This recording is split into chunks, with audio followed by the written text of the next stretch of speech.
ज्योति मौर्य और आप देख रहे हैं न्यूज़ अब तक आपके साथ।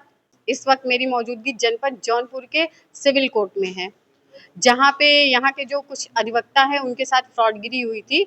महिंद्रा एंड महिंद्रा कंपनी था, ये एक समय में ट्रेंडिंग में था। ट्रेंडिंग एक ऐसा शब्द है जिसकी परिभाषाएं अलग अलग है कि कोई सॉन्ग निकलता है, कुछ निकलता है तो वो ट्रेंड में रहता है। उसी दौरान एक अधिवक्ता ने उसकी बुकिंग की थी। बुकिंग करने के बाद उनके अकाउंट से 21,000 रुपये कट जाते हैं। 21,000 रुपये कटने के बाद उनकी बुकिंग कंफर्म हो जाती है, लेकिन कुछ टाइम बाद उनके अकाउंट में कुछ पैसे रिफंड करके और बुकिंग कैंसिल करके कंपनी पैसा काट लेती है। जब बुकिंग लिमिट टाइम में हुई थी तो काटा क्यों? अगर पैसे कंपनी ने स्वयं रिफंड किए हैं, कैंसिल उन्होंने खुद किया है, तो फिर उसके बाद उन्होंने पैसा किस चीज़ के लिए काटा? और शायद कंपनी ये भूल गई कि जिससे वो पंगा ले रही है वो कोई आम इंसान नहीं है, वो अधिवक्ता है। वो अधिवक्ता है जो हर किसी को झुका देता है, हर किसी से आगे रहता है। आइए उनसे बात करते हैं और जानते हैं कि क्या है पूरा मामला, कहाँ तक इनकी सुनवाई हुई है, अभी आगे क्या कार्रवाई होगी। सर आप अपना नाम बताइए। Advocate Manish Yadav, civil court Jaunpur.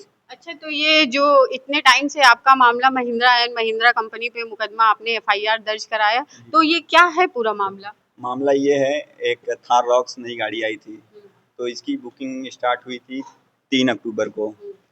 तो 3 अक्टूबर को हमने अपना जैसे ऑनलाइन बुकिंग होता है, तो जब साइट खुली तो हमने गाड़ी बुक किया। 1 मिनट कुछ सेकंड में हमारी गाड़ी बुक हो गई फादर के नाम से। तो 21,000 अमाउंट हमने जमा करके गाड़ी बुक हो गई। भाई गाड़ी का डिलीवरी जो भी 2 महीने 3 महीने जो भी था ये आ गया। तो हम लोग भाई सोचे भाई अपनी गाड़ी बुक होगी, अब तो मिलेगी हमको गाड़ी अपनी।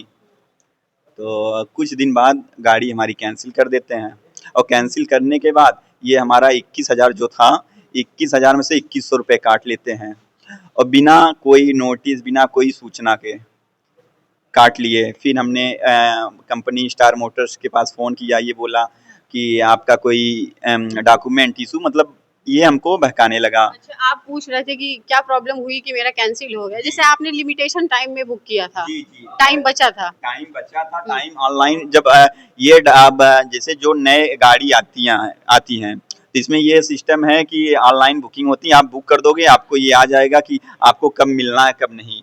तो जौनपुर जिले में जब हम गाड़ी बुक किए थे तो हमारी पहली गाड़ी बुक हो गई थी थार रॉक्स।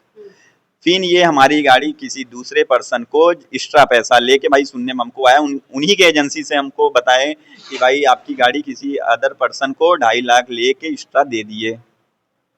फिर भाई हमने उनसे बात किया, ये बोले आपको एसेसरीज दे देंगे, अदर कई से हमको मतलब। बताइए सर, आपको ये मतलब इसकी जानकारी कितने दिन बाद हुई कि एक्स्ट्रा पैसे, एडवांस पैसे लेके आपकी बुकिंग कैंसिल की गई है? यही मान लीजिए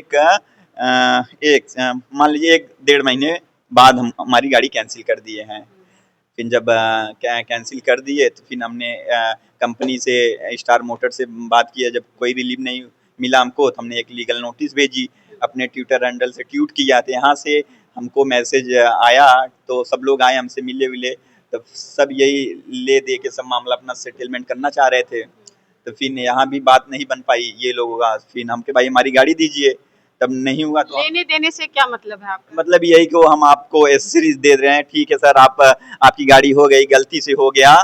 जब हम लीगल नोटिस भेज दिए उसके बाद हमने एक उपभोक्ता फोरम में एक मुकदमा दाखिल किया, एक तो अपने मुख्य न्यायिक दंडाधिकारी जौनपुर सीजीएम साहब के यहाँ हमने 156(3) किया। तो यहाँ 56(3) किया, और फिर उसके बाद इस पे बहस हुआ। जज साहब देखें भाई हमारे पास साज था, हमारा पैसा कटा था, हमारी चीट किए थे, हमारे साथ छेड़छाड़ किए थे, ये क्या बोला जाता है, हाँ, धोखाधड़ी, मतलब यही आप मान लीजिए कि फ्रॉडगिरी किए। इलेक्ट्रॉनिक्स जो होता है, ये उनकी ये वेबसाइट होती, इसमें छेड़छाड़, हाँ, इसी के माध्यम से किए। तो हमारा 21,000 ये भी नहीं, फिर यहाँ हम साक्ष्य दिए, तो फिर लाइन बाजार के लिए मैडम आदेशित किए कि भाई मुकदमा दर्ज हो, तो मुकदमा दर्ज हुआ। तो आगे इस पे क्या कार्रवाई होगी, कब तक आपको इसमें? अब घटना स्थल पे लाइन बाजार के जो विवेचक है ये गए थे, हम भी गए थे, यहाँ फोटो विवेचना चालू है, अब हम अपना साक्ष्य देंगे जो हमारा है, इसके बाद ये चार्जशीट लगेगी। अच्छा ये बताइए सर, जैसे आप तो एक वकील हैं, आपको तो दाव पे सारे पता थे, तो आपने अपना सब कुछ काम स्वयं कर लिया और एफआईआर भी तभी दर्ज हुई जब सामने पावरफुल इंसान था। आम जनता होती तो वो कितना परेशान होती। नहीं, आम जनता को भी ये न लगे कि हम आम जनता है, कोई बड़े आदमी है, ये हमारे ऊपर दबाव बनाए, ये फ्रॉड करे, ये आए लड़े। हम लोग बैठे हैं, न्याय मिलेगा। अब जैसे कि आप अभी तो वही मेरा कहना है कि आप अधिवक्ता थे, आपको सारे दाव पेच पता थे, तो आपने बराबर टक्कर दी उनको, नोटिस जारी किया, जो भी हुआ। अगर इसमें ये कंपनी वाले तो आम जनता के साथ भी फ्रॉडगिरी करते हैं। बहुत हमारे, आप देख लीजिए हमारे ट्विटर पे देख लीजिए, हमारे इंस्टाग्राम पे देख लीजिए, फेसबुक पे देख लीजिए, कई हजार मैसेजें आए हैं, सर ये हमारे साथ ऐसा है। सोच लीजिए 21,000 रुपए काटे हैं, 2100 रुपए। अब ये जान लीजिए पूरे भारत में ये हमारा, आप फोन में भी आप दिखा देंगे कितने लोगों में सर हमारे साथ ऐसा ऐसा फ्रॉड हुआ है। तब सोच लीजिए कितना करोड़ों रुपए ये गबन किए हैं। ये हमारे अधिवक्ता भाई हैं पद्माकर उपाध्याय जी, उनकी गाड़ी, आनंद महिंद्रा की कई गाड़ियां रखे हैं, उनकी गाड़ी एक्सीडेंट हुई है, ये गए, ये बता रहे हैं कि हमारे में ये सर, ये आप उन्हीं से पूछ लीजिए ये। हाँ तो सर अपना नाम बताइए। जी मेरा नाम Padmakar Upadhyay, advocate civil court Jaunpur में। आपका क्या मामला है। अभी हमारी गाड़ी, एक हमारी स्कॉर्पियो गाड़ी है, अभी हमारा एक्सीडेंट हो गया था, तो हमने गाड़ी को वहाँ पे एक एजेंसी में दिया हूँ, तो और हमारी गाड़ी का बीमा भी है, तो हमने क्लेम के लिए दिया हुआ हूँ।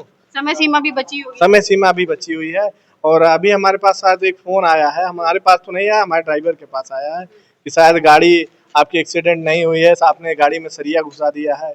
तो अभी ये आधिकारिक पुष्टि नहीं है। अगर फिलहाल अगर ऐसी कोई हम लोगों के साथ कृत्य कर रहे हैं, अगर ऐसा कुछ होगा तो देखिए उनके ऊपर जो भी विधिक कार्रवाई होगी हम लोग विधिक कार्रवाई करवाएंगे। ये गाड़ी आपकी कहाँ सर्विस होने के लिए गई है। स्टार मोटर्स जौनपुर में गई हुई है सर्विस के लिए। और ये जो क्लेम हमने दिया हुआ है, उनकी कंपनी जो बीमा एजेंसी है, उनकी बीमा एजेंसी भी उन्हीं के यहाँ पर ही है, और कैशलेस बीमा है, उसमें कैश की जरूरत नहीं है, और उन्हीं के यहाँ से वो बनेगी और सब कुछ होगा। तो आपने बनवाया है, उसका जो होता है वो करवाया है ना बीमा। जी बीमा हमने करवाया हुआ है, बीमा जी बीमा करवाया हुआ है, उसकी समय सीमा भी बची हुई है। तो फिर उसमें तो होगा ही, उसमें भी तो पैसा लेते हैं। हाँ वो लेते हैं, जो उनकी फाइल चार्ज होता है वो तो हम लोग देने के लिए तैयार है, लेकिन अगर फाइल चार्ज के नाम पे दूसरा कोई दबाव बना के अगर पैसा लेना चाहे, हम लोग अधिवक्ता है तो ऐसा नहीं हो सकता। अगर कुछ गलत होगा तो उसके ऊपर उनके ऊपर विधिक कार्रवाई की जाएगी, और विधिक कार्रवाई के लिए हम लोग अधिवक्ता है, हमको कुछ ढूंढना नहीं है। हम जाएंगे, क्लेम करेंगे, नोटिस भेजेंगे उनको, जो भी होगा वो कार्रवाई हम उनके ऊपर करेंगे। अच्छा तो आप मनीष सर ये बताइए कि आपको क्या लगता है कितने समय में आपको न्याय मिलेगा। न्याय क्या, विवेचना शुरू हो गई है। विवेचक साहब को हमने अपने डॉक्यूमेंट्स जितने थे, ऑनलाइन बुकिंग, फिर जो हमारा फीस कटा हुआ था 21,000, जितने भी एविडेंस हैं हमने उनको दे दिया है। हमारे जो गवाह हैं, जो भाई हम लोग गए थे जब भी टेस्ट ड्राइव लिए थे, जब बात हुई थी, मतलब जितने भी साक्ष्य हैं हमने दे दिया। अब ये उनकी प्रक्रिया है, ये विवेचना की है, विवेचना होगी, चार्जशीट लगेगी, फिर यहाँ जो भी हाँ कार्रवाई न्यायालय से फिर होगा। ये जो बड़ी बड़ी कंपनियां हैं ये आम जनता के साथ तो फ्रॉड करती ही हैं, लेकिन इस बार शायद वो भूल गई कि उनका पंगा किससे पड़ा है। उनका पाला अधिवक्ताओं से पड़ा है, जो कभी किसी के आगे झुकते नहीं हैं। धन्यवाद।